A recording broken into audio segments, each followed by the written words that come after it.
तात्पर्य एवं अनुवाद भक्तिवेदांत स्वामी प्रभुपाद द्वारा। न यत्र कालो निमिषां परः प्रभु कुतो नु देवा जगतां यैशिरे। न यत्र सत्त्वं न रजस्तमश्च न वै विकारो न महान् प्रधानम न नहीं। यत्र जहाँ कालः विनाशकारी काल अनिमिषां देवताओं का परः सर्वोपरि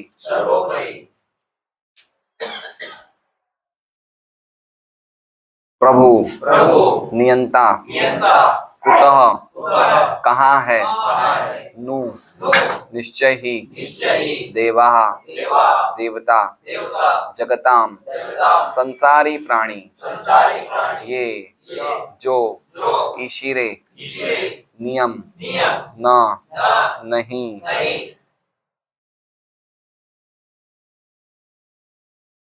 यत्र जहाँ सत्वम संसारी अच्छाई सतोगुण न तो रज संसारी काम तमः संसारी अज्ञान तमोगुण च भी न तो वै निश्चय ही विकारः रूपांतर न तो महान भौतिक कारण सागर प्रधानम भौतिक प्रकृति। अनुवाद। उस लब्धोप शांति की दिव्य अवस्था में विनाशकारी काल की सर्वोपरिता नहीं रह पाती, जो उन देवताओं का भी नियामक है जिन्हें संसारी प्राणियों के ऊपर शासन करने की शक्ति प्रदान की गई है। तो फिर स्वयं देवताओं के विषय में तो कहना ही क्या। इस अवस्था में न तो भौतिक सतोगुण रजोगुण या तमोगुण रहते हैं, न ही मिथ्या अहंकार, न भौतिक कारणाणु अथवा न भौतिक प्रकृति ही रह पाती है। ओम अज्ञानतिमिरान्धस्य ज्ञानाञ्जनशलाकया चक्षुरुन्मीलितं येन तस्मै श्रीगुरुवे नमः। नाम श्रेष्ठं मनुमपि शचीपुत्रमत्र स्वरूपं रूपं तस्याग्रजमुरुपुरीं माथुरीं गोष्ठवाटीं राधाकुण्डं गिरिवरम् औराधिकामाधवाशां प्राप्तो यस्य प्रतितकृपया श्रीगुरुं तं नतोऽस्मि। वन्देऽहं श्रीगुरोः श्रीयुतापदकमलं श्रीगुरून् वैष्णवांश्च श्रीरूपं स्वग्रजातं सैगण्डगुणाथान्वितं तं सजीवं साद्वैतं सावधूतं परिजनसहितं कृष्णचैतन्यदेवं श्री राधा कृष्ण पादान सैगण ललिता श्री विशाखान्वितांश्च गुरु वैष्णव भगवान तिने स्मरणय विघ्न विनाशनाय स्वयं निजवांछित पूर्ण। हरे कृष्णा कृष्णा कृष्णा हरे हरे हरे राम राम राम हरे हरे। सभी भक्तों का भागवतम क्लास में स्वागत है। कल का श्लोक हम लोग एक बार वापस रिवाइज करेंगे, तो हम सब साथ में बोलेंगे। ये कांच बंद कर दीजिए। मना स्वबुद्ध्या मलया नियम्य क्षेत्रज्ञ एकामिनये तमात्मनि आत्मानम् आत्मन्यवरुध्य धीरो लब्धोपशान्ते विरमे प्रकृत्या। तो श्लोक का कोई अर्थ बताएंगे? श्लोक को देख के बता सकते हैं, श्लोक के शब्दों को देख के, अनुवाद को देख के नहीं। विवेक बुद्धि से मन को क्षेत्र में क्षेत्र को क्षेत्रज्ञ में विलीन कर, क्षेत्र को नहीं, मन और बुद्धि को, मन और बुद्धि को क्षेत्रज्ञ में, क्षेत्रज्ञ को आत्मा में विलीन किया, आत्मा को परमात्मा में विलीन करके हाँ पूर्ण संतुष्टि हाँ प्राप्त कर लेते हैं। उसके बाद उनकी कोई अन्य कार्य करने की इच्छा नहीं रहेगी। पूर्णानंद स्थिति को प्राप्त कर लेता है। जो धीर है, धीर का अर्थ बताया है जो पूर्ण रूप से तुष्ट हो जाता है जीव। वो जीव जो पूरी तरह से सेटिस्फाइड हो जाता है, तुष्ट हो जाता है और उसे पूर्णानंद की प्राप्ति हो जाती है। उसके बाद अन्य कार्यकलापों से वो विराम ले लेता है ना। तो हमने क्या सुना था कि कैसे वो व्यक्ति मन को विशुद्ध बुद्धि के द्वारा मन विशुद्ध बुद्धि में लीन हो जाता है, मन और बुद्धि क्षेत्रज्ञ में लीन हो जाते हैं। तो लीन होने का अर्थ क्या है महाप्रभु कृपा प्रभु? लीन का अर्थ हमने क्या सुना था कल? मोड़ देते हैं, उनको भगवान की तरफ कर देते हैं। भौतिक इच्छा है वो बंद करके हम भगवान नहीं, जैसे मन को हमने विशुद्ध बुद्धि में लीन कर दिया, इसका अर्थ क्या है? अपनी इच्छा को भगवान की इच्छा में रखा है। हाँ, तो मतलब विशुद्ध बुद्धि मन को हमने बुद्धि को सौंप दिया। मतलब मन की अलग से कोई विषय भोग की इच्छा नहीं है, अब वो बुद्धि के द्वारा ही काम करेगा। और मन और बुद्धि को हमने क्षेत्रज्ञ में सौंप दिया, लीन कर दिया। मतलब अब क्षेत्रज्ञ यानी कि हम आत्मा अब देखने लग गए कि हम ये शरीर से अलग हैं, मन से अलग हैं, बुद्धि से अलग है, इंद्रियों से अलग है। अब हमारी चेतना इतनी शुद्ध हो गई है और हम इनको कंट्रोल में कर पा रहे हैं। इसका अर्थ हो गया क्षेत्रज्ञ। और क्षेत्रज्ञ को शुद्ध आत्मा में लीन करने का अर्थ क्या हो गया? कि अब वो क्षेत्रज्ञ जो है यानी कि हम अब अपने शरीर और मन और बुद्धि को भी नहीं देख रहे हैं, हम खाली अपने आप को एक आत्मा के रूप में हमने स्वरूप को प्राप्त कर लिया है। अब हमारा इनसे कोई लेना देना नहीं, हमारा इनसे कोई संबंध नहीं, हम शुद्ध आत्मा है। शुद्ध आत्मा में लीन कर दिया। और शुद्ध आत्मा को परमात्मा में लीन करने का मतलब हो गया अब हम खाली परमात्मा को ही देख रहे हैं। और परमात्मा किसे देख रहे हैं? हमें देख रहे हैं। तो परमात्मा हमें उस टाइम देखते हैं, हमेशा देखते हैं, हमेशा देखते हैं। लेकिन हमें इस बात का पता नहीं चलता कि वो हमेशा देख रहे हैं।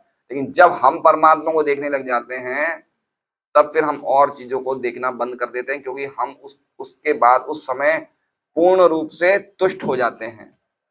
और पूर्ण रूप से तुष्ट होने के कारण हमें पूर्णानंद की प्राप्ति होती है, परम आनंद की प्राप्ति होती है। न यम लब्ध्वा चापरम लाभम मन्यते नादिगम, तथा ये लाभ प्राप्त करने के बाद और कुछ प्राप्त करने की इच्छा नहीं रह जाती है। उसे कहते हैं पूर्णानंद की स्थिति, पूर्ण आनंद, जिसे क्या कहते हैं? लब्ध उपशांति। ये कौन सी अवस्था है? उपशांति को प्राप्त करना। उपशांति मतलब पूर्ण आनंद को प्राप्त करना। तो कौन सी स्थिति को हम प्राप्त कर सकते हैं? उस स्थिति का नाम क्या है? लब्धोपशांति। ये शब्द बहुत इंपॉर्टेंट है, लब्धोपशांति। इससे क्या होगा? विरमेत कृत्यात्, अन्य कार्यकलापों से हम विराम ले लेंगे। फिर कोई चीज करने की जरूरत नहीं है, ये आसन वासन कुछ भी करने की जरूरत नहीं है। हम डायरेक्ट भगवान के, हमें और कहीं से सुख इंपोर्ट करने की जरूरत, समझ रहे हैं? अभी हम लोग सुख इंपोर्ट कर रहे हैं ना, इंपोर्ट एक्सपोर्ट का व्यापार पता है ना? इंपोर्ट मतलब हम कहीं से चीजें बाहर से लेते हैं, तो सुख इंपोर्ट कर रहे हैं। मतलब अभी हम सुख कहां से इंपोर्ट कर रहे हैं?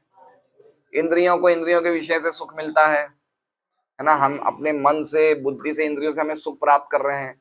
लेकिन जब हम परम आनंद की स्थिति को प्राप्त करेंगे तो भगवान के दर्शन मात्र से, भगवान के सामने देखने मात्र से हमें आनंद मिल रहा है। तो उसके अलावा हृदय में हम भगवान को देख रहे हैं परमात्मा रूप में, क्योंकि योगी की स्थिति बताइए, योगी और परमात्मा की।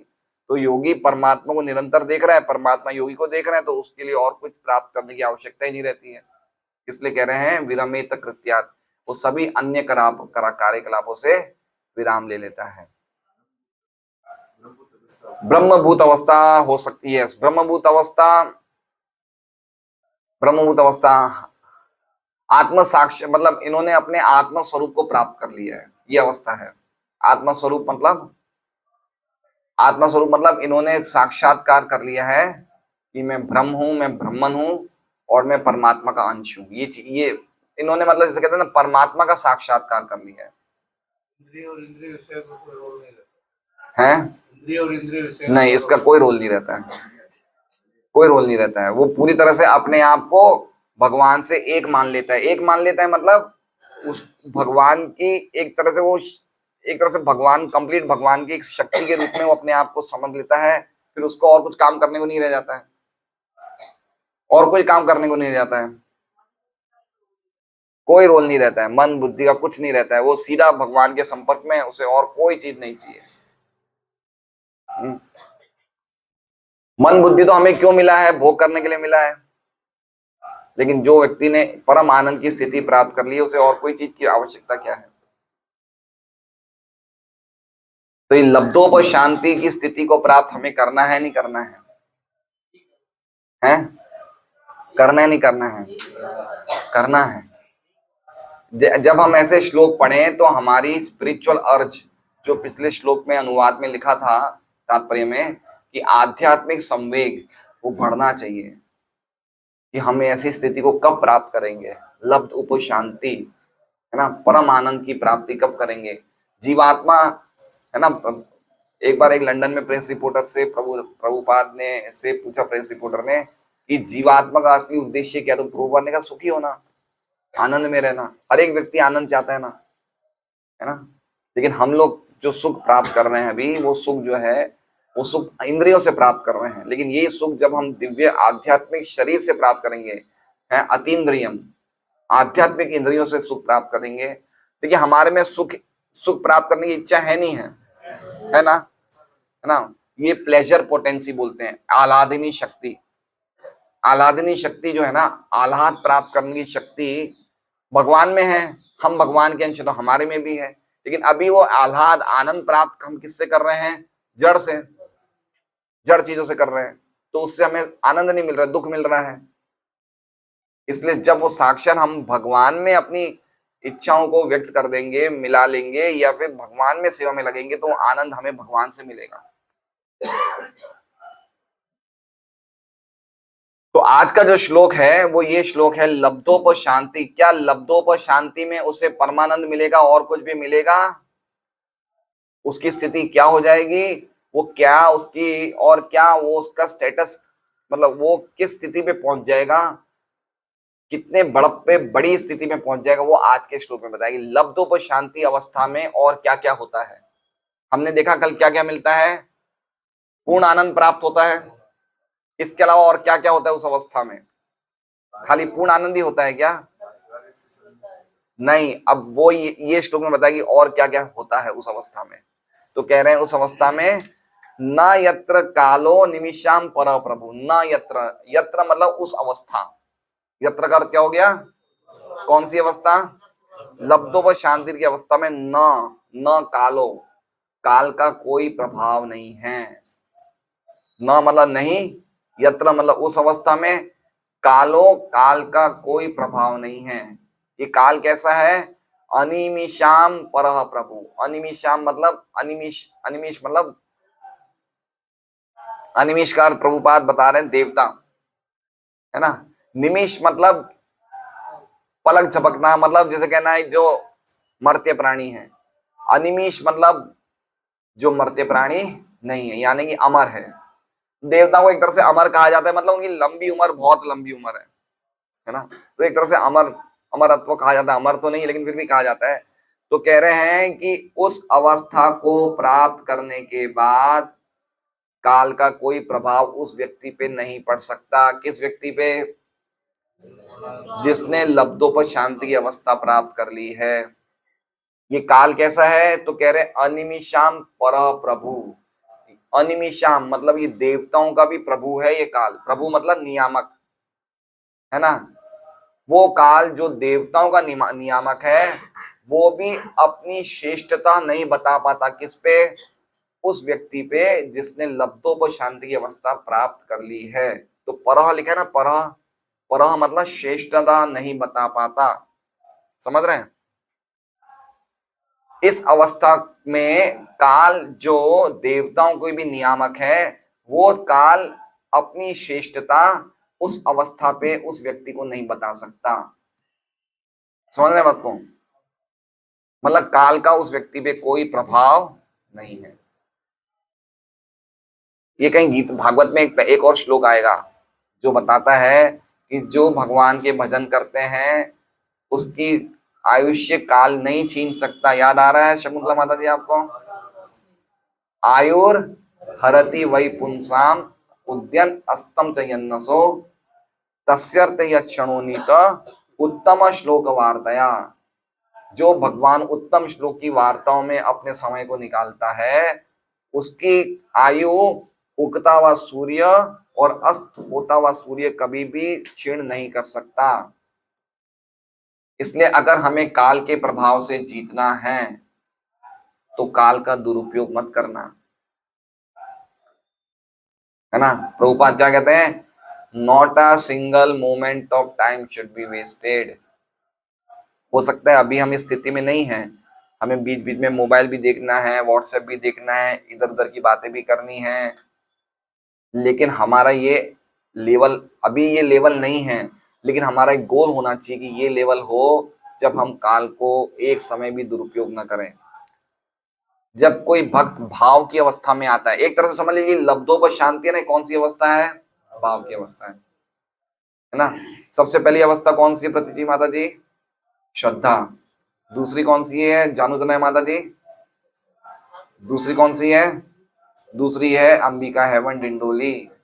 बताइए दूसरी अवस्था कौन सी है? साधु संग। तीसरी कौन सी है? भजन क्रिया। अभी हम लोग कौन सी स्थिति में हैं? हम लोग भजन क्रिया में हैं। जिन्होंने दीक्षा प्राप्त कर ली है, दीक्षा प्राप्त करने वाले हैं, वो कौन सी अवस्था में है? भजन क्रिया में। उसके बाद कौन सी अवस्था है विशालाक्ष प्रभु? अनर्थ निवृत्ति। उसके बाद निष्ठा। उसके बाद रुचि। रुचि मतलब स्वाद आने लगेगा, भगवान के नामों में क्या आने लगेगा? स्वाद। और फिर क्या है? आसक्ति। उसके बाद हम छोड़ नहीं सकते, भगवान के नाम को छोड़ ही नहीं सकते, हमें ऐसा लगेगा अब करें अब करें। और उसके बाद क्या है? भाव। तो कहने का मतलब क्या कह रहा था मैं? भाव अवस्था क्या बता रहा था? भाव की अवस्था में असर नहीं आता काल का। हाँ, तो हाँ, जो भाव की अवस्था में आता है ना, वो कभी भी काल का बर्बाद नहीं करता है। अव्यक्त कालत्वम। भक्ति रसामृत सिंधु में 9 प्रकार के लक्षण हैं कि जो व्यक्ति भाव की अवस्था में आ जाता है उसमें 9 लक्षण पाए जाते हैं।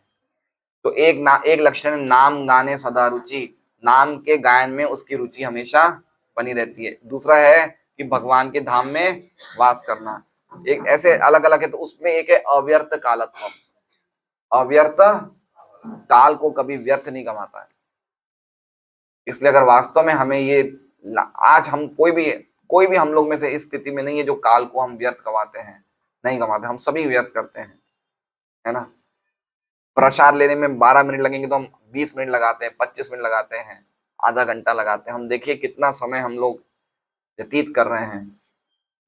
सुबह इतना कीमती समय है, सुबह सुबह हमारी इच्छा होनी चाहिए कैसे हम सुबह उठते ही नहा धोके जल्दी से नाम चालू कर दें, है ना।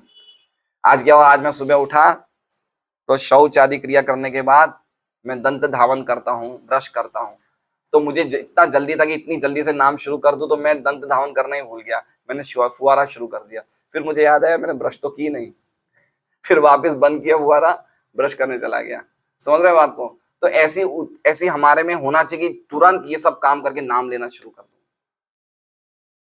क्योंकि नाम सुबह सुबह जो लेते हैं ना, वो व्यक्ति वास्तव में काल के प्रभाव को जीत लेंगे।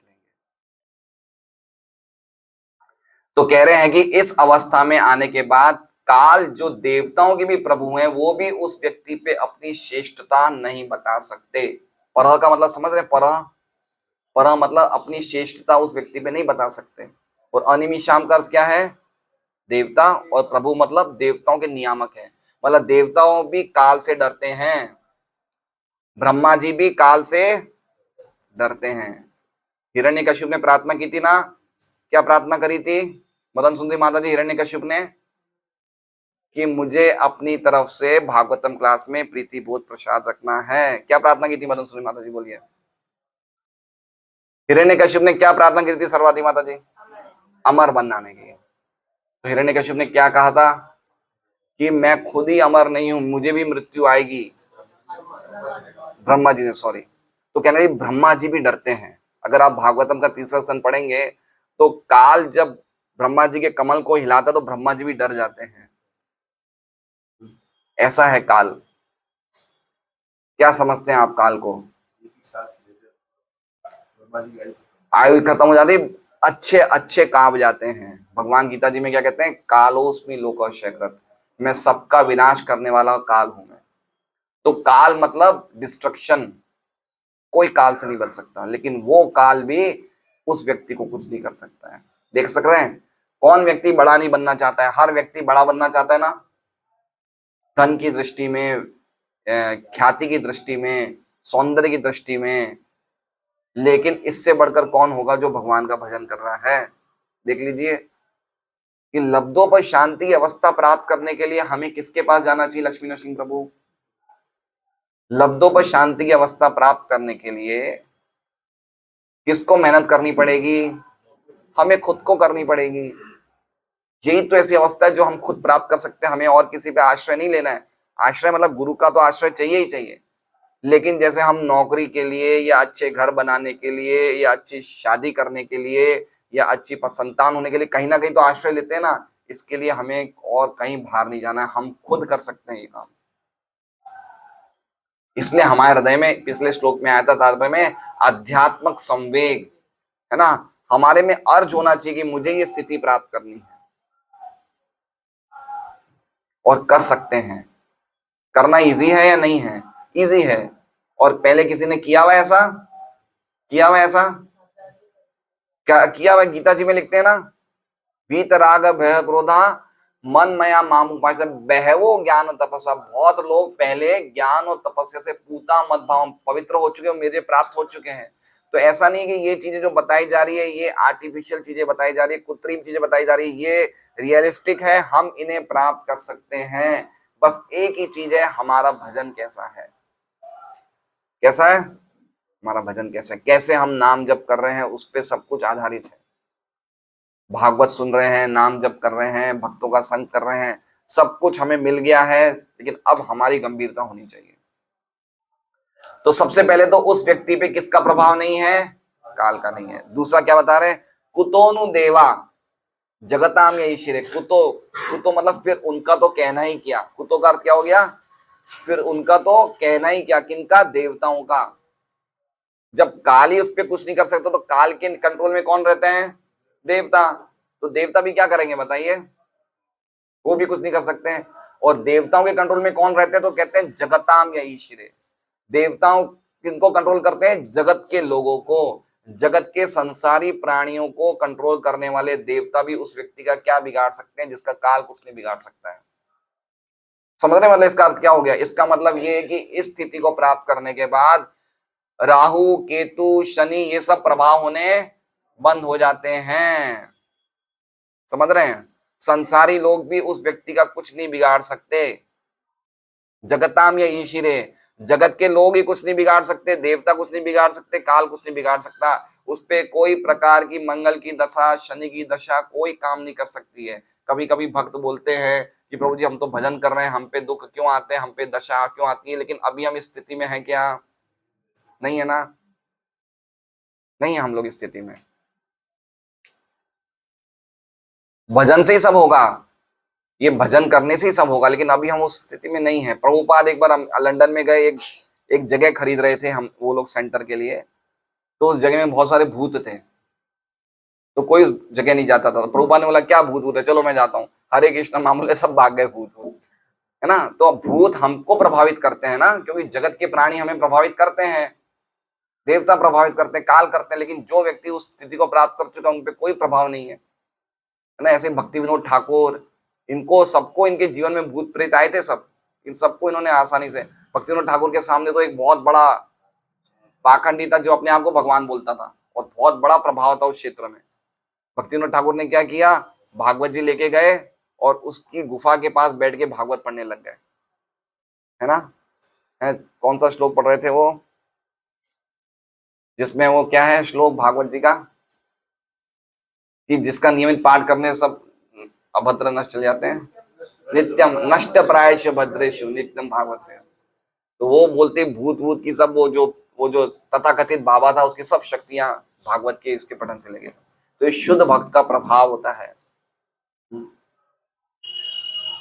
तो तीन लोगों का प्रभाव खत्म हो जाता है उस व्यक्ति पे से। किसका? काल का, देवताओं का और संसारी प्राणियों का। फिर कह रहे हैं न यत्र, इसके अलावा उस अवस्था को प्राप्त करने वाले, थोड़ा आगे आ जाइए ना नरेश जी। इसके अलावा उस अवस्था को प्राप्त करने वाले व्यक्ति पे न यत्र सत्वम, उस पे सतोगुण का कोई प्रभाव नहीं है। न रजस तमश्च, न ही रजोगुण का न ही तमोगुण का। मतलब वो तीनों गुणों से भी परे हो जाता है, गुणातीत हो जाता है। क्या हो जाता है? तीनों गुण उस पर कोई प्रभावित नहीं कर सकते। पूरा जगत तीनों गुणों के अंदर पूरा जगत काम कर रहा है। गीता जी में भगवान कहते हैं ना, कोई भी ऐसी जगह नहीं है इस ब्रह्मांड में जहां पे 3 गुणों का प्रभाव नहीं है, लेकिन इस व्यक्ति पे, इस लब्धोपद शांति अवस्था में कोई प्रभाव ये 3 गुण नहीं कर पाते। आगे क्या करें, नवय विकारो, नवे विकारो मतलब मिथ्या अहंकार। 3 प्रकार के अहंकार होते हैं, रजोगुणी अहंकार, तमोगुणी अहंकार और सतोगुणी अहंकार। तो ये अहंकार का भी प्रभाव उस व्यक्ति पे कुछ कर नहीं सकता। न महान प्रधानम, न महान मतलब महतत्व, महतत्व यानी कि कारण सागर भी उस पर कुछ प्रभाव नहीं कर सकता है, न प्रधानम, और प्रधानम मतलब भौतिक प्रकृति की अव्यक्त अवस्था भी उसका कुछ नहीं बिगाड़ सकती। मतलब समझ रहे हैं इसका मतलब क्या हो गया? ये महान प्रधानम का अर्थ समझ गए आप? महान क्या है? महतत्व, जहां पे सब भौतिक चीजों का समूह होता है, ठीक है। और प्रधान क्या है? प्रकृति की अव्यक्त अवस्था। जब प्रकृति व्यक्त नहीं होती है, ये भौतिक जगत व्यक्त नहीं होता है, वो अपनी अव्यक्त अवस्था में रहता है। तो भौतिक प्रकृति अव्यक्त अवस्था से जब भगवान उस पर जीव शक्ति और काल शक्ति डालते हैं तो महत तत्व बन जाता है ना। तो महत तत्व में मन बुद्धि अहंकार सब शुरू हो जाते हैं आना। तो जब वो व्यक्ति को मन बुद्धि अहंकार से कोई लेना देना नहीं, तो उस पर क्यों प्रभाव करेंगे वो बताइए, है ना। मन बुद्धि अहंकार हमें क्यों मिला है? भोग करने के लिए। लेकिन जो व्यक्ति में भोग करने की इच्छा ही खत्म हो गई है तो उस पर वो क्या प्रभाव करेगा? इसलिए कह रहे हैं उस पर कोई प्रकार के त्रिविध अहंकार काम नहीं करेंगे, कोई प्रकार की प्रकृति काम नहीं करेगी, कोई प्रकार का महत तत्व काम नहीं करेगा। मतलब उस पर कोई प्रभाव नहीं बता सकता। क्या अवस्था है देखिए, है ना। एक लब्धों पर शांति प्राप्त करने वाले की क्या क्या उसको क्या चीज मिल रही है उसे, कितनी ऊंची अवस्था में पहुंच जाता है वो। देखिए महान लोगों के देखने के अंदाज ही बदल जाते हैं, समझ रहे हैं, उनकी दृष्टि चेंज हो जाती है ना। हम लोग अभी गए थे रामेश्वरम, तो जिस दिन हम निकलने वाले थे उस दिन ये कुछ माताएं हमें बोली गुरु महाराज से मिला थे। आप भी थे जानू थे माता जी, आप थे, पूजा माता जी थे, ब्रजवनेश्वरी माता जी, शायद मंदाकिनी माता जी थे, और कौन थे, 4-5 माताएं थे। तो पूजा माता जी के हाथ में उनका बिटिया थी, तो बिटिया को गुरु महाराज के सामने उन्होंने आंगन पे रख दिया। तो हम लोग बातें कर रहे थे, फिर हम लोग जाने लग गए। तो वो बिटिया को महाराज 4 मिनट 3-4 मिनट तक देखते रहे, और फिर देखते देखते क्या बोले कि जीव कितना असमर्थ है। क्या बोले? क्योंकि वो उठ रहा था ना, उठ नहीं पा रहा था, उनकी माँ ने उनको गोदी में उठाया, तो वो देख के महाराज ने क्या देखा कि जीव कितना असमर्थ है कि वो खुद उठ भी नहीं सकता है। अब हम इस दृष्टि से देखते हैं, कभी हम लगता है बच्चा है प्यारा है चलो खिलाओ पिलाओ, लेकिन शुद्ध भक्त की दृष्टि क्या होती है, उनका देखने का अंदाज ही क्या है, वो जीव कितना असमर्थ है कि उसे भगवान का सहारा चाहिए, वो इस दृष्टि से देखते हैं। इसलिए ऐसे व्यक्ति जो होते हैं दुर्लभ होते हैं, ऐसे व्यक्तियों का संग प्राप्त करना चाहिए, उनके मुख से कथा सुननी चाहिए, ये बहुत इंपॉर्टेंट है ये। इसलिए हमने आप लोगों का भी चलिए कुरुक्षेत्र, महाराज जहां बोलते हैं उनके एक एक शब्द से मुंह से जो निकलता है हमारे लिए अमृत समान है। हाँ बहुत खुश हुए, हमने महाराज को कहा कि 45 जने महाराज कुरुक्षेत्र चल रहे हैं, कुरुक्षेत्र चल रहे हैं आप लोग, सब आपकी रहने की व्यवस्था हो गई है? हाँ बोले सबकी रहने की व्यवस्था हो गई है? तो मैं बोले हाँ महाराज। बोले आपने बोल दिया केशवानंद प्रभु को? मैंने कहा हाँ हमने बोल दिया महाराज। तो इतने खुश हुए महाराज, है ना। शुद्ध भक्त चाहते हैं कि मैं कुछ कृष्ण कथा बोलूं उन लोगों के सामने जो सुनने की इच्छुक है। इसलिए हमें समझना चाहिए कि क्या स्थिति, देखिए उसको क्या नहीं मिल रहा उस व्यक्ति को जिसने उपशांति प्राप्त कर ली है, परम आनंद प्राप्त कर लिया है, उस पर कोई चीज रिएक्ट नहीं करती है। क्या जबरदस्त स्थिति बताइए, है ना। हम लोग क्यों परेशान है आज, जीवन में क्यों दुख है? कोई संसार के प्राणी हमें कष्ट दे रहे हैं, सही बात है ना। देवताओं का कष्ट चल रहा है, कोई ग्रह खराब है, किसी का क्या खराब है, कोई बोलते हैं हमारा समय खराब है, शनि की दशा है, 7.5 की दशा है। तो ये चीज हमें परेशान कर रही नहीं कर रही है, लेकिन एक बार उस अवस्था में आने के बाद ये कोई चीजें अपना प्रभाव हमें नहीं बता सकती। श्रीधर स्वामी की टीका पढ़ेंगे।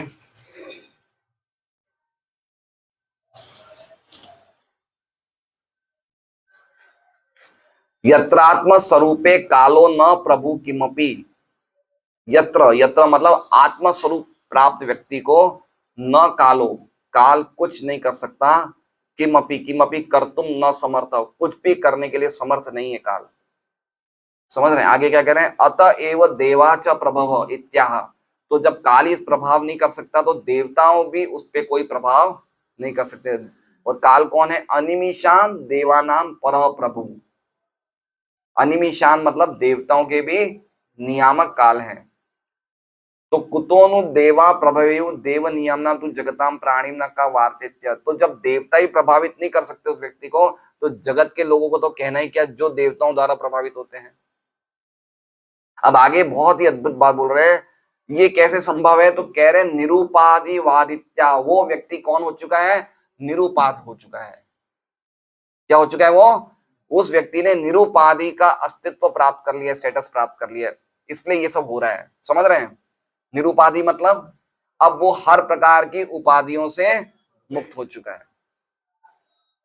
अब भक्ति की आप डेफिनेशन देखिए, भक्ति की डेफिनेशन कौन बताएगा? सर्वोपाधि विनिर्मुक्तम। जब हम भक्ति करेंगे क्या होंगे? सभी उपाधियों से मुक्त हो जाएंगे। इसलिए अब हमारे दो प्रकार के भजन हैं, एक तो निरूपाधिक भजन भजन, एक उपाधिक भजन। समझ रहे हैं?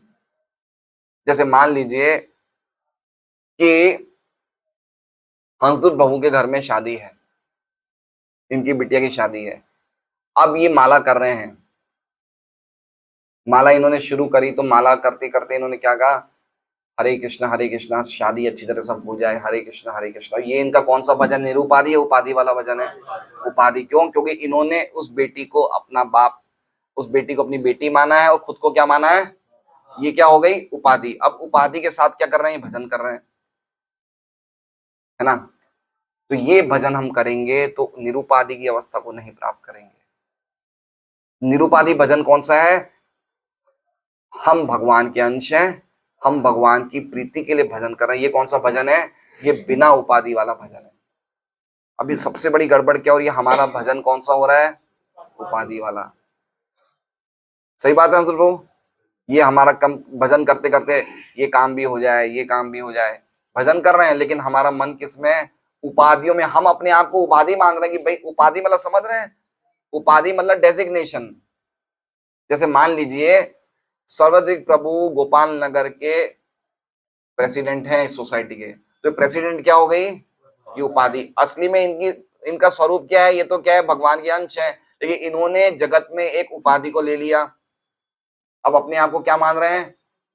तो प्रेसिडेंट। तो उपाधि हुई नहीं हुई? तो ऐसे ही सबने बहुत सारे उपाधियों के भजन ले रखे हैं अपने आप पे। मैं इस सोसाइटी का प्रेसिडेंट हूं, मैं इस भक्तों का लीडर हूं, ये भी उपाधि है। ऐसे हमने अलग अलग उपाधियां ले ली है और वो उपाधियों के साथ हम भजन कर रहे हैं। इसलिए श्रीधर स्वामी कह रहे हैं कि ये जो स्थिति है जिसमें लब्धों शांति वाली स्थिति कब आएगी? जब हम निरूपाधि हो जाएंगे। निरूपाधि वादित्य न यत्रेति। उस व्यक्ति ने जिसे निरूपाधित्व का वो हासिल कर लिया है, उस पे कोई प्रकार का प्रभाव नहीं पड़ेगा। निरूपाधिकार समझ गए ना? हम लोगों को उपाधि रहित बनना है। आइडेंटिटी तो है हमारी, डेजिग्नेशन नहीं होना चाहिए। डेजिग्नेशन मतलब आइडेंटिटी के बिना नहीं रहना है। आइडेंटिटी तो है, हमारी पहचान तो है। कौन सी हमारी पहचान है? हरिकांता माता जी, हम भगवान के अंश हैं, हम भगवान के दास हैं। ये तो पहचान रहेगी रहेगी, ये उपाधि नहीं है। लेकिन मैं ज्ञानी हूं, मैं कर्मयोगी हूं, मैं बड़ा व्यक्ति हूं, मुझे सब कुछ आता है, ये क्या है? ये उपाधि है। इसलिए शिक्षाष्टकम के 30वां श्लोक क्या है? रामाचार्य प्रभु, तृणादपि सुनिचेन तरोरपि सहिष्णुना अमानिना मानदेन कीर्तनीय सदा हरि। 4 प्रकार के व्यक्ति हमेशा भजन कर सकते। कौन से? जो अपने आप को तिनके से भी घटिया समझते हैं, वृक्ष से भी सहिष्णु समझते हैं, अपना मान कभी नहीं चाहते और दूसरे को मान सदैव देते हैं। कीर्तनीय सदा हरि। इसलिए ये पूरा ये जो श्लोक है निरूपाधि होने का है। इसलिए बहुत इंपॉर्टेंट बात बताई श्रीधर स्वामी ने। अब हम विश्वनाथ चक्रवर्ती ठाकुर की टीका पढ़ते हैं। उस व्यक्ति को कोई परेशान नहीं कर सकता है, पहली लाइन, उस व्यक्ति को कोई परेशान नहीं कर सकता है जब उसने ब्रह्म स्वरूप की अवस्था प्राप्त कर ली है। तो काल जो देवताओं का भी स्वामी है वो प्रभाव नहीं कर सकता है, देवता प्रभाव नहीं कर सकते, और कोई प्रकार के गुणों का प्रभाव नहीं है, ना ही मिथ्या अहंकार का प्रभाव है। विश्वनाथ चक्रवर्ती ठाकुर की टीका है। अब हम प्रभुपाद जी की तात्पर्य पढ़ते हैं। विनाशकारी काल जो भूत, वर्तमान तथा भविष्य के रूप में व्यक्त होकर स्वर्गस्थ देवताओं को भी नियंत्रित करता है, वो आध्यात्मिक धरातल पर अपना प्रभाव नहीं दिखा पाता है। तो अब काल का प्रभाव मतलब देखिए, हम लोगों को बुढ़ापा आ रहा है, किसका प्रभाव है? ये काल का है ना। बीमारी आ रही, किसका प्रभाव है? काल का है। जब वो काल आएगा तभी बीमारी आएगी, बोलते काल आ गया इसका। समय आने पे ही सब होता है, ऐसा बोलते हैं ना। करने वाला कौन है? काल है। अल्टीमेट रीजन कौन है? पूरा भौतिक जगत काल के प्रभाव में चल रहा है ना। काल चक्र, सूर्यदेव काल चक्र पे विराजमान है, तो समझना चाहिए कि काल का क्या प्रभाव है। हम गीता जी में भी है ना, तेतम भुक्त्वा स्वर्गलोकम विशालम क्षीणे पुण्य, है ना। स्वर्ग लोक प्राप्त करने के बाद भी उसके पुण्य क्षीण हो जाते, तो ये सब कैसे हो रहे हैं? काल उसका नहीं रहा। तो अल्टीमेटली काल सबको कंट्रोल कर रहा है, लेकिन जो आध्यात्मिक धरातल पे है उस पे काल अपना प्रभाव, आध्यात्मिक धरातल मतलब जो आध्यात्मिक स्तर पे है, जो हर एक चीजों को आध्यात्मिक तरीके से देखता है, उस पे काल प्रभाव नहीं कर सकता है ना। आध्यात्मिक दृष्टि है उसकी दृष्टि आध्यात्मिक है, उस पे काल प्रभाव नहीं कर सकता है। काल का प्रभाव जन्म, मृत्यु, जरा तथा व्याधि के लक्षणों के रूप में प्रकट होता है, और भौतिक अवस्था के चारों नियम भौतिक ब्रह्मांड के किसी भी भाग में, ब्रह्मलोक तक भी, जहां निवासियों की आयु अत्यधिक है, सर्वत्र पाए जाते हैं। तो ब्रह्मा जी की आयु क्या है? कितनी बड़ी आयु है? एक दिन में 14 देवताओं के सेट बदल जाते हैं। 14 सेट बदल रहे हैं। कितने सेट बदल रहे हैं? 14 देवताओं के अलग अलग सेट बदल जाते हैं एक दिन में, ब्रह्मा जी के, है ना। एक मनवंतर, 14 मनवंतर होते हैं ना, हर एक मनवंतर में देवता, ऋषियां, सप्तऋषि सब बदल जाते हैं।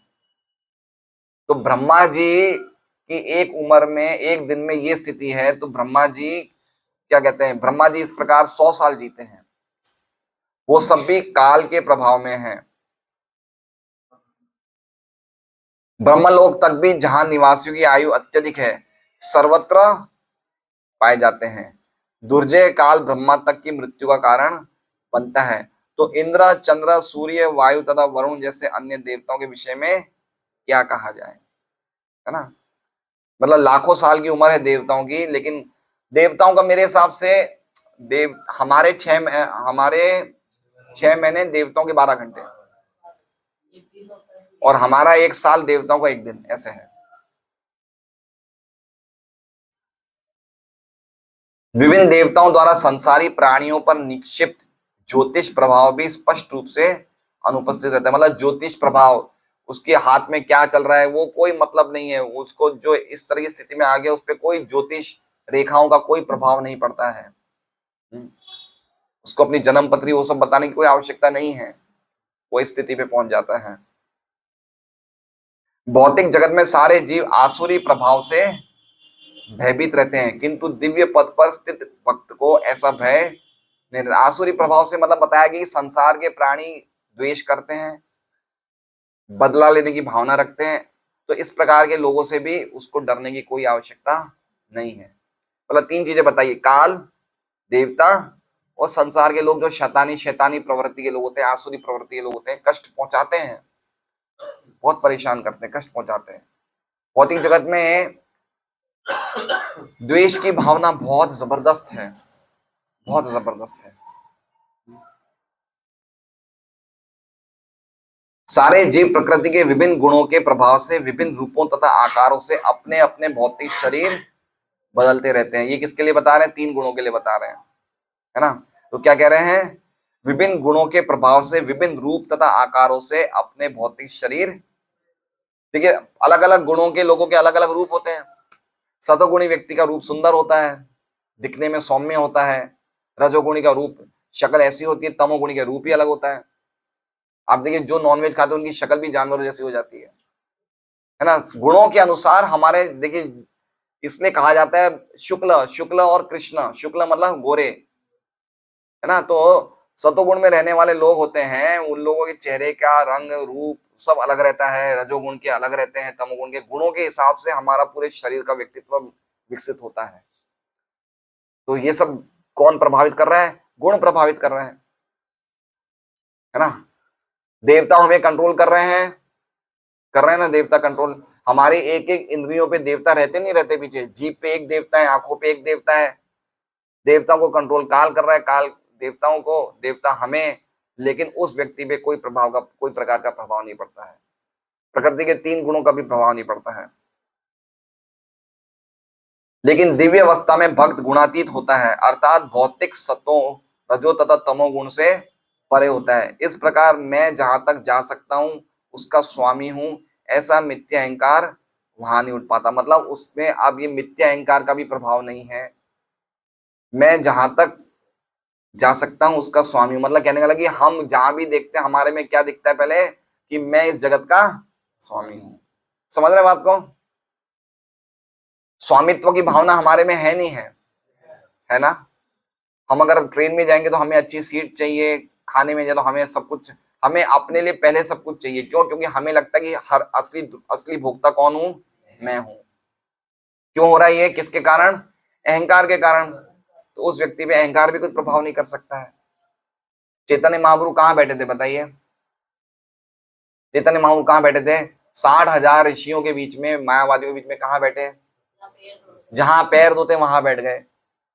बोले मैं, आप तो इतने सब बड़े बड़े महान संत, तो मैं नीचे बैठ जाऊंगा। अहंकार फ्री हो जाता है व्यक्ति भक्ति करने पे, उसे कोई इच्छा नहीं रहती है। ये गुणातीत लक्षण होते हैं। ये आपने नित्यानंद प्रभु के, अभी नित्यानंद त्रयोदशी आई थी, नित्यानंद प्रभु के आप पार्षदों के वर्णन सुनिए आप चैतन्य चरितामृत में। ऐसे अलौकिक कार्य करते थे नित्यानंद प्रभु के पार्षद, है ना। एक का नाम था मुरारी चैतन्य। वो शेरों और चीतों को थप्पड़ मारते थे। किसको? और सांपों के साथ खेलते थे, और पानी के अंदर 3-4 दिन रहते थे। एक था अभिराम ठाकुर, उनके हाथ में हमेशा चाबुक रहता था। वो जिसको चाबुक रहते थे उसे कृष्ण प्रेम मिल जाता था। तो ऐसे लोग होते हैं जो गुणों के परे होते हैं, है ना। इन लोगों की एक अलग ही दुनिया होती है। नित्यानंद प्रभु को इसलिए अवधूत बोलते हैं, वो कोई इनके गुणों से इनको लेना देना नहीं था। ये अलग ही एक उनकी वो विश्व रहता है। उनका देखने का तरीका, काम करने का तरीका, बात करने का तरीका सब अलग रहता है। तो किसको गुणातीत बनना है? सबको बनना है। इच्छा तो करें। इच्छा नहीं, हम तो अभी से ही फेल हो गए। अभी नहीं बोल रहे हम, इच्छा करेंगे तो ही तो होगा काम। गुणातीत, गुणातीत स उच्यते 14वें अध्याय में। यही बनने के लिए तो मनुष्य जीवन मिला है हमें। गुणातीत, लब्धोप शांति, इसके लिए तो मिला है। और कोई मुश्किल नहीं है, इजी है। सुबह 3 बजे उठ के हरे कृष्णा कृष्णा कृष्णा हरे हरे, हरे राम राम राम हरे। ऐसे लोभ होना चाहिए हमें। हमें नाम लेने का लोभ होना चाहिए। लोभी होते हैं ना, लोभी व्यक्ति। परम पूज्य राधा गोविंद महाराज लोभी व्यक्ति का क्या लक्षण बता रहे हैं, कि जो सचमुच लोभी होगा ना, वो उस व्यक्ति से भी पैसा मांगता है जिसके पास कुछ नहीं होता है। बोले लोभी जो होता है उस व्यक्ति से भिक्षा मांगता है जिसके पास कुछ नहीं होता है, क्योंकि उसने लोभ होता है मुझे कुछ मिल जाए, है ना। पॉइंट क्या है कि जो व्यक्ति भक्ति में प्रगति करना चाहता है वो उस व्यक्ति से भी आशीर्वाद मांगता है कि मुझे भक्ति में आशीर्वाद दीजिए, जिसके पास आशीर्वाद देने लायक कुछ नहीं होता है। समझ रहे हैं? प्रभुपाद के गुरु पिताजी के पास काफी रोज संत आते थे, उनको रोज जिमाते थे प्रभुपाद के पिताजी, और क्या बोलते थे, मेरे बेटे को श्रीमती राधा रानी का भक्त बन जाए। और उनमें से कुछ कुछ साधु तो ऐसे भी थे जो ढोंगी थे, फिर भी मांगते थे कि भाई आप आशीर्वाद दीजिए। लोभ है उससे, उन्हें लोभ था कि भाई मेरा बेटा भक्त बने। तो ऐसे जो लोभी लोग होते हैं ना, उनको लोभ होना चाहिए कि मैं सुबह सुबह नाम लूं, कैसे मैं जप करूं, मेरे हृदय में ये भावना आनी चाहिए, मुझे अच्छी तरह भक्ति करनी है, मुझे अवस्थाएं प्राप्त करनी है। अवस्थाएं सब प्राप्त हो सकती है, मन में हमारे एक इच्छा होनी चाहिए। हम्म।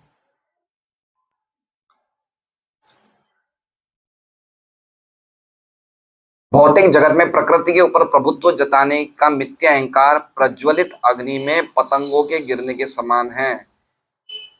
पतंगा अग्नि के दीप्तिमान सौंदर्य सौंदर्य पर मोहित होता है, किंतु जब वो इसका भोग करने चलता है तो अग्नि उसे जलाकर राख कर देती है।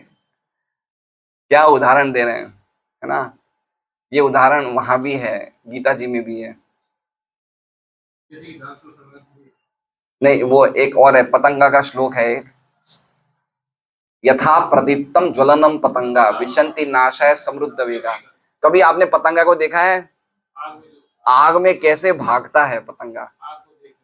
अग्नि में ऐसा क्या है?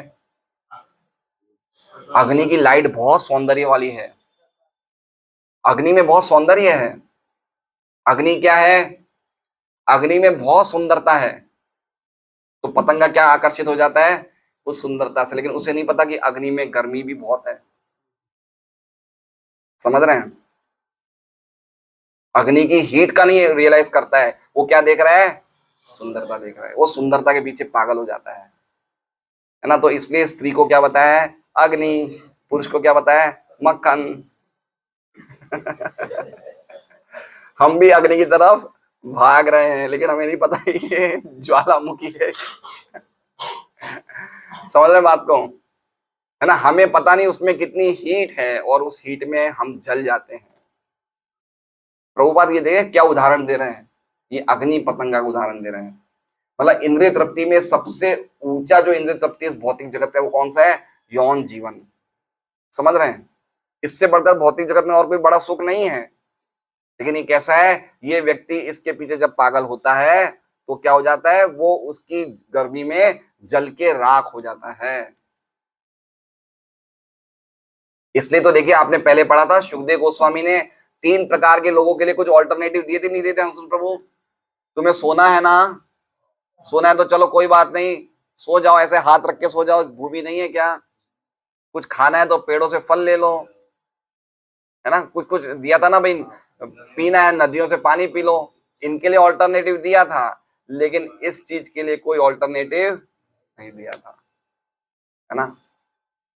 देखिए, इसलिए इंद्र तृप्ति जो है, चाहे आप निराकार मार्ग में जाओ, चाहे भगवत भक्ति के मार्ग में जाओ, चाहे आप जैन धर्म में जाओ, चाहे मुसलमान धर्म में जाओ, चाहे आप कोई भी धर्म में जाओ, ये बेसिक बात तो बताई जाती है कि भाई इंद्रियों को संयम में रखना चाहिए।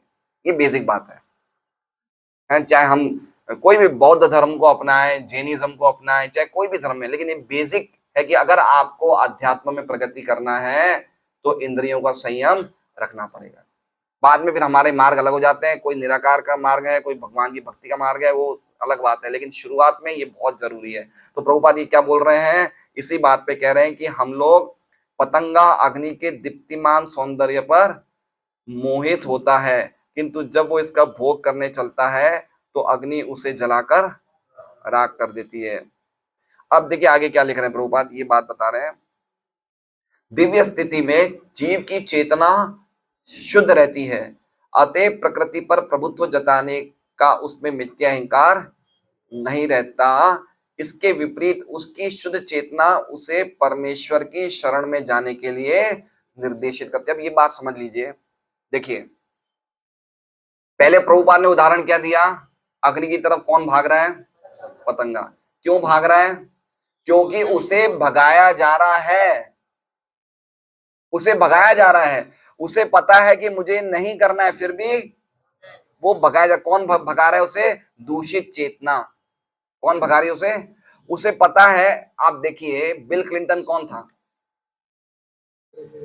अमेरिका का प्रेसिडेंट था। उसे पता है मैं आज दुनिया की सबसे ऊंचे पद पे हूं, तो भी उसने अपने दफ्तर में काम करने वाली महिला के साथ अफेयर कर लिया।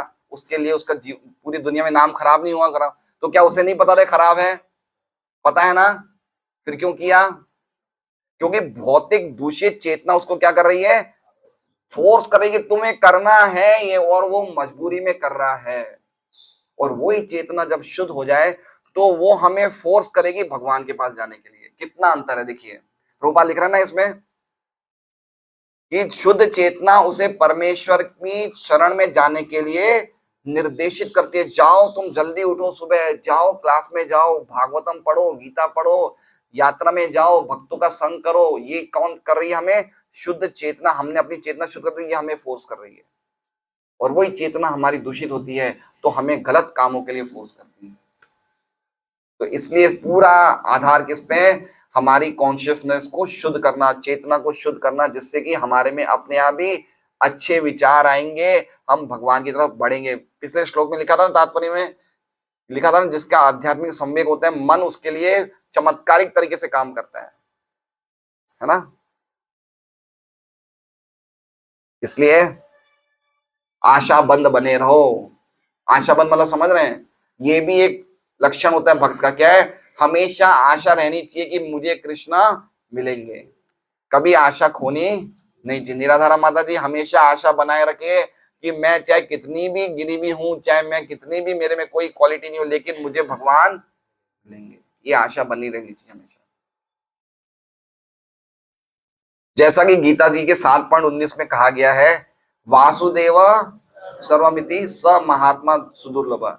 इससे संकेत मिलता है कि दिव्य स्थिति में न तो भौतिक सृष्टि रहती है, न ही भौतिक प्रकृति के लिए कारण सागर रहता है। मतलब भौतिक सृष्टि मतलब प्रकृति, और भौतिक प्रकृति का कारण सागर मतलब महतत्व, ये कोई प्रभाव नहीं कर पाता है दिव्य स्थिति में। अच्छा, पीछे और भी है। ओहो। उपर्युक्त परिस्थिति दिव्य धरातल पर वास्तविक है। वास्तविक मतलब समझ रहे हैं? उपर्युक्त परिस्थिति जो हमने अभी बताया ना, वो दिव्य धरातल पर वो होता है। ऐसा प्रभुपाद कहना चाहते हैं, ये कुछ कृत्रिम बातें नहीं बता रहे, ऐसी बता दिया, ये वास्तविक है, ये वास्तविक ऐसा हुआ है, ऐसा लोगों ने चीजें, ये स्थिति को प्राप्त करी है, ये बता रहे हैं। किंतु ये आध्यात्मवादी की शुद्ध चेतना की उच्च अवस्था में वास्तविक रूप से प्रकट होती है। मतलब प्रकट होती है मतलब, देखिए, हम हरे कृष्णा एक दिन में हमने हरे कृष्ण महामंत्र का जप कर लिया, तो क्या हम शुद्ध भक्त बन जाएंगे? अच्छे से करें, बन सकते। ऐसे तो एक नाम भी बहुत है। आप देखिए, चैतन्य महाप्रभु महाराज प्रताप रुद्र को देखना नहीं चाहते थे, ये राजा है, मैं इनको नहीं देखूंगा। तो नित्यानंद प्रभु और सब उनके साथी संगियों ने एक रास्ता बताया कि आप उनको तो मत देखो, कम से कम उनके बेटे को तो देख लो। तो चैतन्य महाप्रभु ने बोला कि ठीक है, उनके बेटे को मेरे पास भेजो। तो चैतन्य महाप्रभु ने जैसे उनके बेटे को देखा, उनके बेटे की आंखों में आंसू आने लग गए। वो उसी दिन शुद्ध भक्त बन गया उनका बेटा। तो प्रभुपाद में लगता है कि एक दिन पहले वो शुद्ध भक्त सामान्य बेटा था, सामान्य लड़का था, लेकिन एक दिन में क्या बन गया? शुद्ध भक्त बन गया। तो कहने का मतलब है कि अगर हम हरे कृष्ण महामंत्र बोल रहे हैं तो हम उसी टाइम पे शुद्ध भक्त बन जाते हैं। खाली काल भगवान अपने शुद्ध अवस्था को कुछ समय के लिए हमारे लिए रोके रखते हैं। नाम है ना, नाम भी तो भगवान ही है। तो नाम ने अपना अभी तक हमें प्रकट नहीं किया है, लेकिन कुछ समय के बाद प्रकट कर लेते। लेकिन पॉइंट ये कि एक दिन में हरे कृष्ण महामंत्र बोलने से भी हम शुद्ध बन सकते हैं। समझ रहे हैं किस बात पे मैं बोल रहा हूं? ये आध्यात्मवादी की शुद्ध चेतना की उच्च अवस्था में, मतलब कहने का मतलब कि अगर हमने एक शुद्ध भक्त के आश्रय में हैं और हम उनके निर्देशों का पालन करते हैं, यद्यपि अभी हम शुद्ध भक्ति अवस्था में नहीं पा रहे, तो भी हमें शुद्ध भक्ति ही माना जाएगा, अगर हम अच्छी तरह से उन नियमों का पालन कर रहे हैं और एक शुद्ध भक्त के हम लोग निर्देशन में हैं। ऐसे अध्यात्मवादी दो प्रकार के होते हैं, निर्विशेषवादी तथा भक्त। निर्विशेषवादी मतलब जो रूप को नहीं मानते हैं, भगवान के रूप को नहीं मानते। जो भगवान के रूप को क्या समझते हैं? भगवान का कोई रूप नहीं है, ये ज्योति, सर्वव्यापी ब्रह्म ज्योति, परम परम परम सत्य है, उन्हें कहा गया निर्विशेषवादी। और दूसरे कौन है? भक्त। तो दो प्रकार के अध्यात्मवादी हैं, जो निराकार ब्रह्म को मानते हैं वो भी अध्यात्मवादी हैं, जो भगवान के भक्त हैं वो भी अध्यात्मवादी हैं। निर्विशेषवादियों का चरम लक्ष्य या गंतव्य रहता है परव्योम की ब्रह्म ज्योति, किंतु भक्तों का अंतिम लक्ष्य रहता है वैकुंठ के ग्रह। समझ रहे हैं? मतलब निर्विशेषवादी जानबूझ के भगवान के धाम को अवॉइड करते हैं, जानबूझ के वो जाना नहीं चाहते हैं, वो निग्लेक्ट करते हैं। भगवान का रूप है, भगवान के चरण है, भगवान का धाम है, उस चीज को मानते नहीं है, जानबूझ के ऐसा करते हैं। जो ब्रह्मवादी होते हैं वो ऐसा नहीं होते हैं, ब्रह्मवादी को ज्ञान नहीं होता है। जैसे चार कुमार हैं, नव योगेंद्र हैं, सुखदेव गोस्वामी, ये सब ब्रह्मवादी थे, निर्विशेषवादी नहीं थे। निर्विशेषवादी इतने खतरनाक होते हैं, वो लोग जानबूझ के मानते नहीं है कि भगवान का रूप है, भगवान की शरण में नहीं जाते। भक्तों को उपर्युक्त स्थिति का अनुभव भगवान की दिव्य प्रेममय सेवा के लिए सक्रिय होने हेतु दिव्य रूप पाकर होता है, लेकिन निर्विशेषवादी भगवान की संगति की उपेक्षा करने के कारण आध्यात्मिक कार्यकलापों के लिए आध्यात्मिक शरीर विकसित नहीं कर पाता। मतलब उनका आध्यात्मिक शरीर नहीं बनता है। ये आध्यात्मिक शरीर विकसित करना पड़ता है, हमें डेवलप करना पड़ता है। तो वो क्या रह जाते हैं, वो शरीर को डेवलप नहीं कर, वो क्या रह जाते हैं, वो खाली चिंगारी रह जाते हैं। क्या रह जाते हैं, वो चिंगारी रह जाते हैं। लेकिन हम लोग सेवा करके उस रूप को डेवलप कर देते हैं। इसलिए बहुत जरूरी है कि हम सेवा करें। जितना ज्यादा सेवा करेंगे, साधना तो कर ही रहे हैं, लेकिन साधना के साथ सेवा का संगम होना चाहिए। हम खाली कृष्ण कथा सुन रहे हैं लेकिन सेवा में रुचि नहीं है, तो समझना चाहिए कि हमारी कृष्ण कथा का असली लाभ हमें नहीं मिल रहा है। हरे कृष्ण महामंत्र बोल रहे हैं लेकिन सेवा नहीं करना चाहते। इसका मतलब सेवा करना, हम मांगते क्या है महामंत्र में, क्या मांगते हैं, हमें सेवा दो, लेकिन जब सेवा मिलती है हम सेवा नहीं करते। इसलिए सेवा करना हमारा जीवन का, भगवान की सेवा करना वो हमारा परम एक्टिविटी है जीवन की। अभी तो पूर्ण पुरुषोत्तम भगवान की ब्रह्म ज्योति में आध्यात्मिक स्फुलिंग के रूप में विलीन होकर रहता है, एक चिंगारी बने रहता है। कहां पे, ब्रह्म ज्योति में। निर्विशेषवादी क्या होते हैं, ब्रह्म ज्योति तो प्राप्त कर लेते हैं लेकिन क्या बने रहते हैं, आध्यात्मिक स्फुलिंग, चिंगारी बने रहते हैं। तो उनको ये पता चल जाता है कि मैं सनातन हूं, ज्ञान भी हो जाता है, लेकिन उन्हें क्या नहीं मिलता है, आनंद नहीं मिलता है, आनंद नहीं मिलता उन्हें। तो आनंद प्राप्त करने के लिए वापस भौतिक जगत में आ जाते हैं। इसलिए निर्विशेषवाद हो गया, ब्रह्म ज्योति जो गंतव्य है वो परमानेंट नहीं है, वापस उनके आने की चांसेस है। भगवान पूर्णतः शाश्वतता, आनंद तथा ज्ञान के रूप हैं, जबकि निराकार ब्रह्म ज्योति केवल शाश्वत तथा ज्ञान में है। फर्क आ गया, देखिए, शाश्वत और ज्ञान में है सत चित आनंद। सत है, चित है, लेकिन आनंद नहीं है। और जीवात्मा को क्या चाहिए, आनंद चाहिए। आनंद कब मिलेगा, जब हमारे साथ और लोग होंगे तो मिलेगा ना। एक व्यक्ति कैसे आनंद प्राप्त करेगा बताइए, है ना, और व्यक्ति तो होना चाहिए ना, तो उसको आनंद कहा, वो अपने आप में, वो आत्मा है, वो मान लिया उसने, लेकिन आत्मा के अलावा परमात्मा है वो नहीं माना। तो एक व्यक्ति कब तक रहेगा, उसको आनंद चाहिए। तो आनंद की खोज में वो वापस भव सागर में आ जाता है। वैकुंठ ग्रह भी शाश्वतता, आनंद तथा ज्ञान के रूप हैं। अतः भगवान के वे भक्त जिन्हें भगवान के धाम में प्रवेश दिया जाता है, वे भी शाश्वत ज्ञानमय तथा आनंदमय शरीर प्राप्त करते हैं। इस तरह उनमें परस्पर कोई अंतर नहीं रहता। भगवान के धाम, नाम, यश, पार्षद आदि एक ही दिव्य गुण वाले होते हैं, और ये दिव्य गुण भौतिक जगत से किस प्रकार भिन्न होता है, इसकी व्याख्या इस श्लोक में की गई है। भगवद गीता में भगवान श्री कृष्ण ने 3 प्रमुख विषयों, कर्मयोग, ज्ञान योग तथा भक्ति योग का वर्णन। कर्मयोग, ज्ञान योग समझ रहे ना।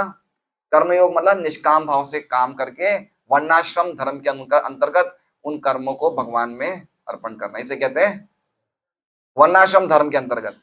अपने मन जैसा काम नहीं करना है ना, वो भगवान, ये कर्मयोग है। ज्ञान योग मतलब उसको पता चल गया कि मैं आत्मा हूं, ये हो गया ज्ञान योग। लेकिन भगवान की भक्ति अभी तक शुरू नहीं हुई है उसकी, है ना। इसलिए कह रहे हैं भक्ति योग किए बिना भगवान के धाम नहीं जा सकती, क्योंकि उसे जानकारी नहीं, कैसे जाएगा भगवान के धाम बताइए। जब हमें जानकारी होगी तो ही तो जाएंगे।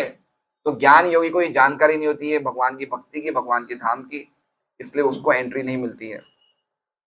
किंतु इनमें से केवल भक्ति योग द्वारा ही मनुष्य वैकुंठ लोक पहुंच सकता है। अन्य 2 विषय वैकुंठ लोक पहुंचाने में अक्षम रहते हैं, भले ही वे ब्रह्म ज्योति तक सुगमता से पहुंचा सकते हैं। मतलब कर्म योग और ज्ञान योग से हम ब्रह्म ज्योति तक पहुंच जाएंगे, निष्काम कर्म करने से और ज्ञान का अनुशीलन करने से ब्रह्म ज्योति तक पहुंच जाएंगे, लेकिन भगवान के धाम के अंदर प्रवेश नहीं मिलेगा। आप समझ रहे हैं।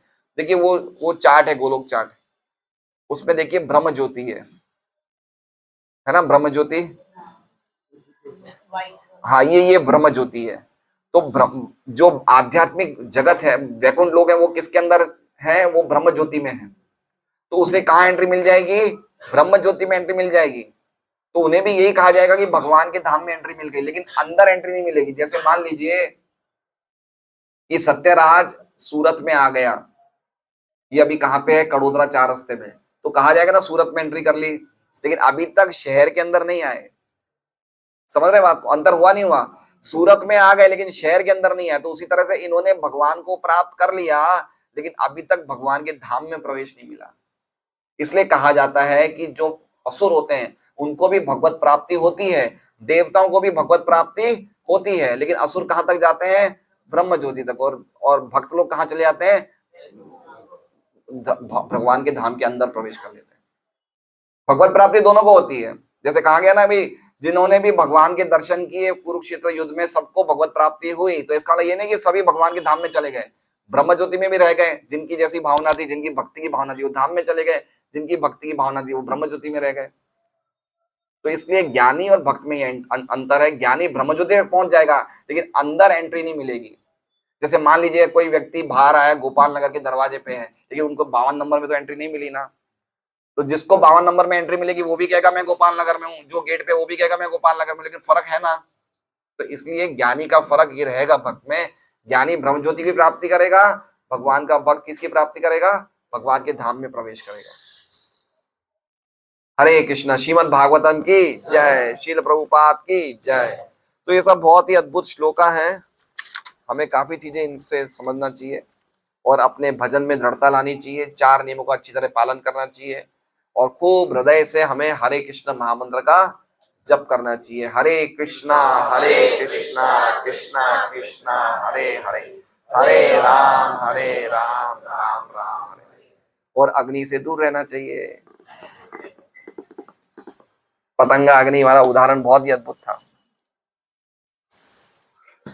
हरे कृष्ण। गुरु की आज्ञा को स्वीकार करके जो प्रचार कर रहा है, ये काल के परे होगा। हाँ, वो काल का प्रभाव नहीं है उस पे। अगर वो भगवान की भक्ति का प्रचार कर रहे हैं तो उन पे काल का प्रभाव नहीं है। काल का प्रभाव मतलब क्या होता है, देखिए काल, इसमें जो लिखा है ना, काल का प्रभाव, देवताओं का प्रभाव, जगत के लोगों का प्रभाव, मतलब पॉइंट कहने का मतलब क्या है कि काल का प्रभाव तो होगा, वो बूढ़ा तो होगा ना, प्रचारक भी तो बूढ़ा होगा, लेकिन उनकी वापस पुनर्जन्म नहीं होगा। क्योंकि पुनर्जन्म के कारण कौन है, काल है, संसार, संसार मतलब पुनर्जन्म, काल है, देवता है ना। हम हर एक कर्मों को कौन देख रहे हैं, देवता देख रहे हैं, काल देख रहे हैं, दिन देख रहे हैं, रात देख रहे हैं। तो कहने का मतलब कि काल का कारण, काल का प्रभाव मतलब ऐसा नहीं कि वो व्यक्ति को पोटी वोटी नहीं आएगी या बुढ़ापा, ऐसा नहीं है, लेकिन उसका वापस पुनर्जन्म नहीं होगा। पूरी तरह से देवता उस पर कोई रिएक्ट नहीं करेंगे, संसार के प्राणी कोई रिएक्ट नहीं करेंगे, काल कोई रिएक्शन नहीं बता सकता है। वो पूरी तरह से इस जगत को शरीर छोड़ के वो भगवान के धाम जाएगा, निश्चित है, उसमें कोई डाउट नहीं है। इसका मतलब क्या है कि काल का प्रभाव नहीं है।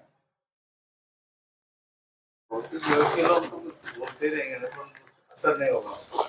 हाँ, असर नहीं होगा, मतलब कहने का मतलब कि उसको कोई प्रकार के व्यक्ति चाहे कुछ भी कुछ करे या बोले या उस पर कुछ भी करे, वो उस पर कुछ असर नहीं हो सकता है। जैसे मान लीजिए कि भाई आप पे किसी ने टोटका कर दिया, टोटका मतलब समझ रहे हैं, जैसे किसी ने टोना टूटका कर दिया, तो आप पे फिर वो असर नहीं करेगा। बाकी ये चीजें होती है, इसमें प्रभुपाद लिख रहे हैं, तात्पर्य आसुरी लोग होते हैं, वो ऐसे काम करते हैं, वो प्रभाव भी करते हैं ये सब चीजें, लेकिन जो व्यक्ति भगवान की शुद्ध भक्ति में आ गया उन पे ये चीजें असर नहीं करती है।